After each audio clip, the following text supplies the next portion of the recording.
Security ജീവനക്കാരനായ യുവാവിന്റെ മരണം കൊലപാതകം. സംഭവത്തിൽ ഭാര്യയെയും ഇവരുടെ കാമുകനെയും അറസ്റ്റ് ചെയ്തു.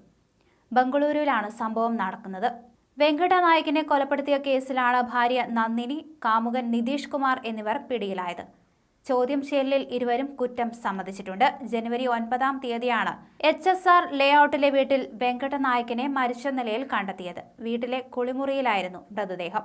ഭർത്താവ് കുളിമുറിയിൽ തലയടിച്ച് വീണെന്നായിരുന്നു ഭാര്യ മൊഴി നൽകിയത്. എന്നാൽ പോസ്റ്റ്മോർട്ടം റിപ്പോർട്ടിൽ കൊലപാതകമാണെന്ന് പോലീസിന് സൂചന കിട്ടി. തുടർന്ന് ഭാര്യയെ വിശദമായി ചോദ്യം ചെയ്തതോടെ ഇവർ കുറ്റം സമ്മതിക്കുകയായിരുന്നു. ഭാര്യയെയും കാമുകനെയും വീട്ടിൽ ഒന്നിച്ചു കണ്ടത് ഭർത്താവിനെ പ്രകോപിപ്പിച്ചു. പിന്നീട് ചോദ്യം ചെയ്തപ്പോൾ ഇരുവരും തമ്മിൽ തർക്കമായി. പിന്നെ കൊലപാതകവും. ഭർത്താവിനെ കല്ലുകൊണ്ട് തലയ്ക്കടിച്ച് കൊലപ്പെടുത്തിയ ശേഷം കുളിമുറിയിൽ ഉപേക്ഷിക്കുകയായിരുന്നു. ശേഷം അപകടമരണമായി ചിത്രീകരിക്കാൻ പ്രതികൾ മൃതദേഹം വലിച്ചിഴച്ച് കുളിമുറിയിലേക്ക് കൊണ്ടുപോയി. ഇതിനു ശേഷമാണ് നന്ദിനി മറ്റുള്ളവരെ വിളിച്ചറിയിച്ചത്.